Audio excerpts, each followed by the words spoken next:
Hello everybody, my name is Joshua and I'd like to welcome you back to another episode of Coffee, Cats, and King, where we will discuss books, both new and old. I will share with you pictures of my cats will make you wish they were your cats, and I will drink enough coffee for me and everybody watching.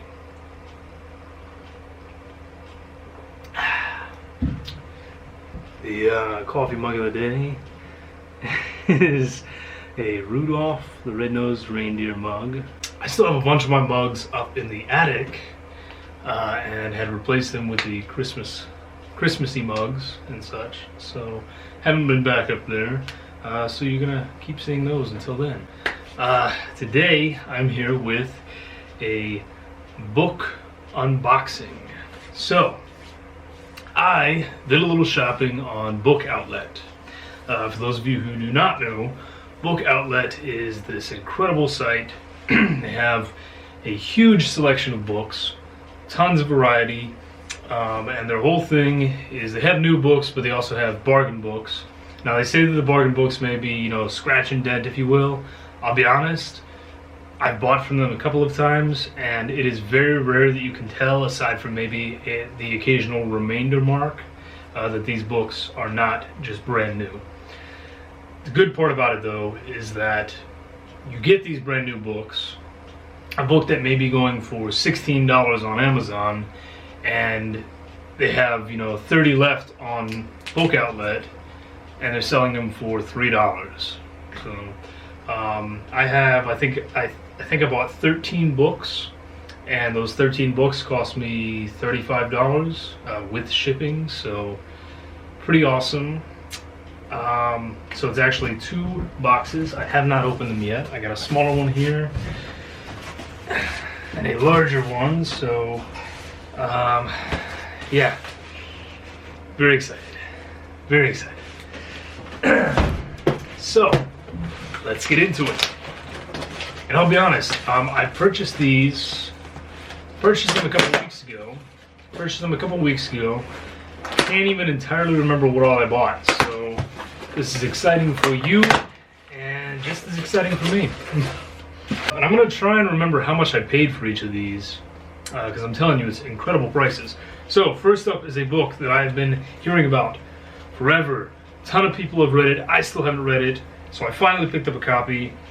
This was a bargain copy, or a scratch and dent copy, of Paul Tremblay's The Cabin at the End of the World. And so they're scratch and dent, just to give you guys an idea. It's got a little mark down at the bottom here. I don't even know if you're going to be able to see it. It has a remainder mark, and then a little mark right there. That's about it. And it was $2.19. So, yeah. I'm sure you guys have all heard about this book at this point. Most of you have read it. If not, you can find some great reviews out there. I'm not even going to try. I'm excited to read it, though. It's definitely one of those books that very polarized. People absolutely love it, or they cannot stand it and they want to throw it in the garbage. So, we'll see which side I'm on.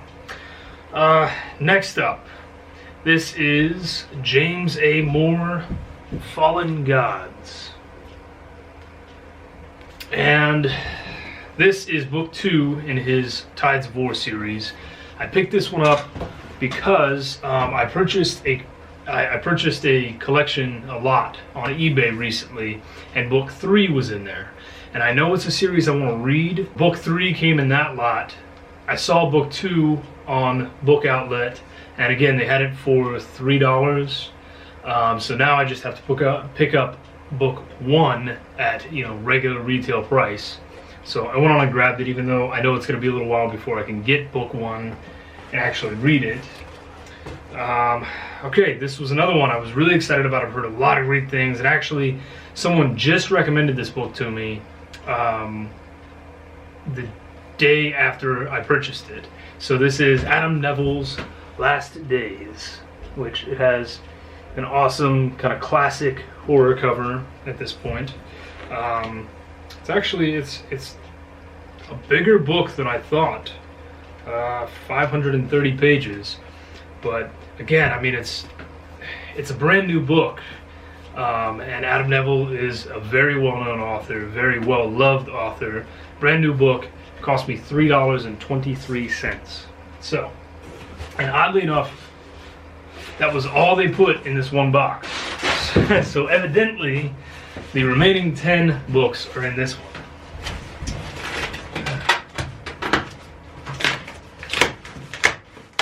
Sorry about the noise. You know, when Cameron Chaney does these book unboxings, it's always cool and exciting. I'm doing it, and I feel like all these noises are just annoying. So we'll see how it comes out on camera. Okay, this is a book that's been on my list to buy for a very long time. This is Red Right Hand by Levi Black. Don't mind the crunching noises. This is described as a grimdark fantasy within the Lovecraftian mythos.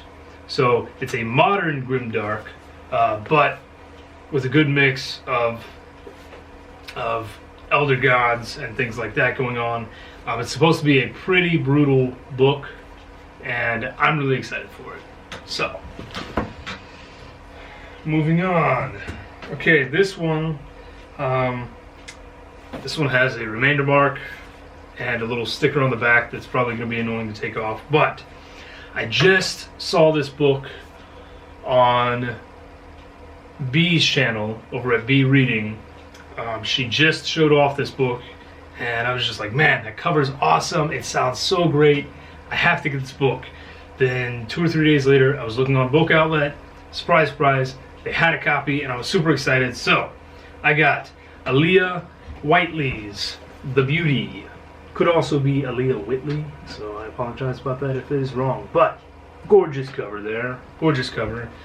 And it says, somewhere away from the cities and towns in the Valley of the Rocks, a society of men and boys gather around the fire each night to listen to their history recounted by Nate, the storyteller. Requested most often by the group is the tale of the death of all women. They are the last generation. One evening, Nate brings back new secrets from the woods. Peculiar mushrooms are growing from the ground where the women's bodies lie buried. These are the first signs of a strange and insidious presence unlike anything ever known before. Discover the beauty. So, it sounded like a really interesting novel. It's very short. Very short. It's actually more of a novella. Yeah, it's less than 200 pages, but sounds really interesting. Moving on. Alright. This is John Kessel's The Moon and the Other.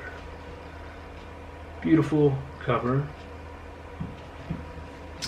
By the way, I realized recently I have a tendency to say the same things over and over and over again. Especially when I'm doing these book reviews. I'll say, oh, that's a cool cover, that's a cool cover, that's a cool cover. I apologize. I know how to use words. I will attempt in the future to use them more appropriately. So, John Kessel, The Moon and Other. First of all, like I said, just a beautiful book in general. This is a science fiction. Honestly, I don't remember a lot about it. Don't remember exactly why I picked it up, other than I had looked it up on Goodreads, and everyone on Goodreads was raving about this. They said that this book is absolutely going to be considered a new classic. So I wish I could tell you more, but like I said, it's been a couple weeks since I ordered these. But the cover excites me all over again, and I know for sure. Like I said, it was just review after review was talking about how this is going to be a new classic in the genre.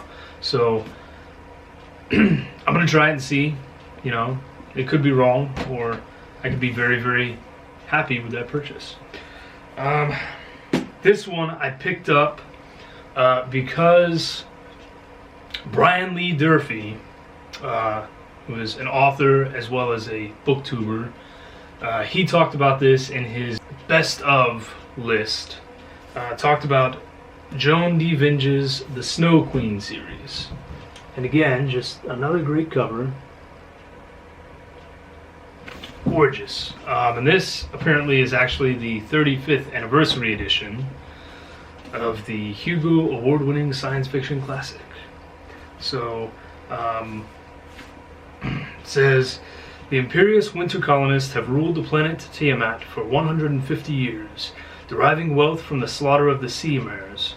But soon the galactic stargate will close, isolating Tiamat, and the 150-year reign of the summer primitives will begin. Winter's only chance at surviving the change is if a name I'm not even going to try and pronounce, the ageless, corrupt Snow Queen, can destroy destiny with an act of genocide. She is not without competition, as Moon, a young summer tribe sibyl and the nemesis of the Snow Queen, battles to break a conspiracy that spans space. Interstellar politics, a millennia-long secret conspiracy, and a civilization whose hidden machineries might still control the fate of worlds combine to form the background to this spectacular hard science fiction novel. So, that is the beginning of a trilogy, I know that much. But, again, wonderful, wonderful book outlet. Had this gorgeous copy for less than $4. I had to pick it up. I've been so excited to read it. So, I'm really looking forward to that. It's a fairly large book, too. Okay. I also got, this is one I had never heard of before. I just saw the cover. I was intrigued. Checked it out on Goodreads. Decided I needed to buy it. This is Mark Andrew Ferguson's The Lost Boys Symphony. And so this is interesting. This is about a man named Henry. His longtime girlfriend leaves him, and he's just kind of down on his luck at that point. So one day, shortly after his girlfriend leaving him, he has this awful, powerful hallucination, passes out. He wakes up and he's being carted off by this old man and this middle-aged man. They both inform him that they are actually him at later stages in life. They are him later on in time, and that they both lost their chance with this wonderful girl of his, but that they are here to ensure that he will not, because his happiness rests on getting Val back, and more importantly, the fate of many other people rests on him and Val being together. Why their relationship matters, I don't know, but the fact that he is essentially kidnapped by his future selves and forced into trying to redevelop his relationship with this ex-girlfriend, it's such an interesting concept, so I really wanted to pick that one up. This is The Salt Line by Holly Jones. I also realized it's kind of weird when I peek around the cover like that, you know, it looks a little creepy. But anyway, so the country's borders have receded behind a salt line, a ring of scorched earth that protects its citizens from deadly disease-carrying ticks. And so in this future where that occurs, adrenaline junkies now get their fix by crossing the salt line into the dangerous territory where the ticks kind of rule all. And so one day this group travels across that salt line, and they are kidnapped by these very wealthy individuals.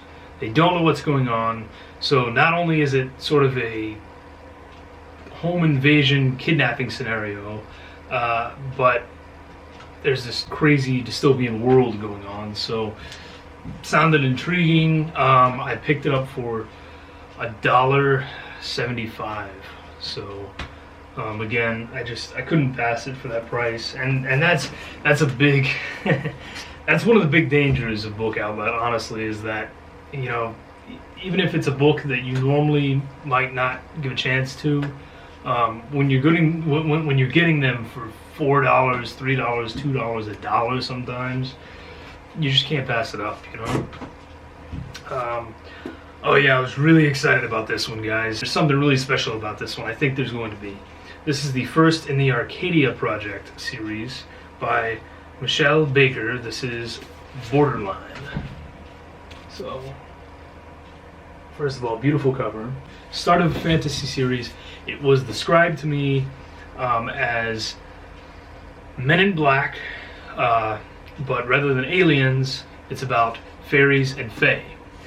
So this woman is recruited as an agent, essentially to protect the world from these fairies that are slowly coming into our realm. So what intrigued me about this book is the main character, Millie.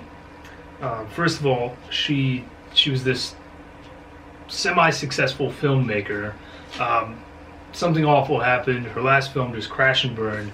So she actually attempted suicide, and she survived it, but lost both of her legs. So she's a double amputee. In addition to that, she is dealing with essentially PTSD and borderline personality disorder. So it's very interesting. Not only is it Men in Black, but with fairies and fae, but there is a lead character who is both handicapped and suffers from mental illness. So I'm very excited about that. I've talked about that before, how I don't feel that there's enough representation in literature nowadays for that sort of thing. It's getting better. We still need some improvement. This book is definitely doing that in multiple ways. So I'm really excited for it. If any of you have read it before and give me some insight down below, please do so. Okay, 3 left, guys. 3 left. All right. Here we have Helen Marshall's The Migration. This is about an immune disease that starts affecting only young people. So young people get this immune disease, and they die very quickly. It's awful. It's this huge epidemic, and so this family flees to try and get away because the young girl starts showing signs, starts showing symptoms rather, and so they flee from everyone else, try to get away, try to save her, and someone in the family, I think it's the mother maybe, she's an historian.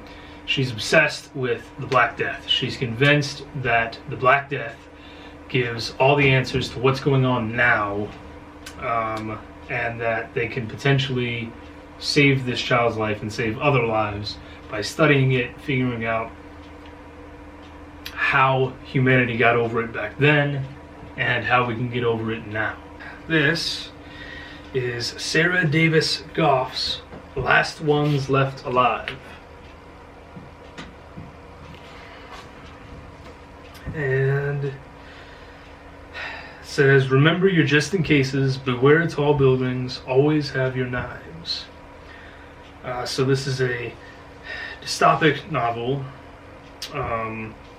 and this was described to me as The Road from Cormac McCarthy, but it occurs in Ireland, and I'm a sucker for anything that takes place there in Ireland. We'll see how it goes. Never read anything by Miss Sarah Davis Goff, but I'm gonna give it a try. And then the final pickup. Sorry, the cover is actually textured, so it's got a really nice feel to it. Anyway, the final pickup is David Quantick's All My Colors. Like I said, it's textured, it's smoothed in some areas, and then has a really nice feel in others. I don't know, it's interesting. This is about a man named Todd. Todd is a major jerk. No one likes Todd. He's a wannabe writer, and he's a jerk. He's an all-around jerk. No one cares for him. One night he's having this party, and Todd's only claim to fame is that he has a photographic memory. So one night he's having this party, and to try and show off, he starts reciting this book. Word for word starts reciting this book. called All My Colors. And he quickly realizes that no one else has ever heard of this book called All My Colors. But he knows he's read it because he has every word of it in his head. So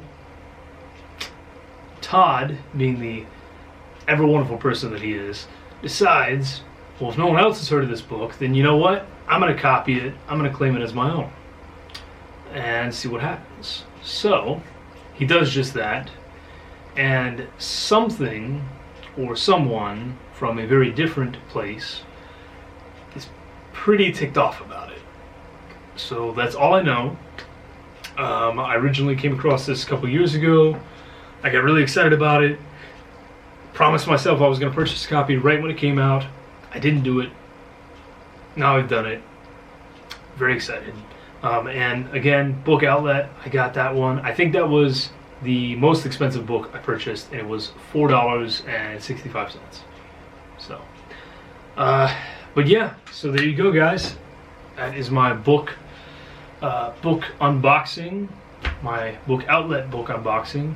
13 books, cost me about $35. Really excited about it. Again, if you guys have read any of them, comment down below. If you're interested in reading any of them, comment, tell me so. Let's talk about them. If you have not checked out Book Outlet before, please do yourself a favor and do so. But be warned that you are probably going to spend more money than you would like, or more money than you anticipate. But it is well worth it. You're getting excellent books. Like I said, they will have, a lot of times they will have remainder marks. If that bothers you, maybe look elsewhere. Normally it bothers me, but again, for the prices and just the quality of the book otherwise, I can overlook it. I can overlook a little remainder mark, you know? So, there you go, guys. Thank you, as always, for joining me. I'll go on and insert the cats now.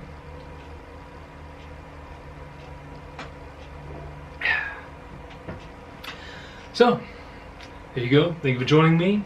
There's some more really exciting book-related videos coming up. I've got some new book tags coming up as well, so be on the lookout for those.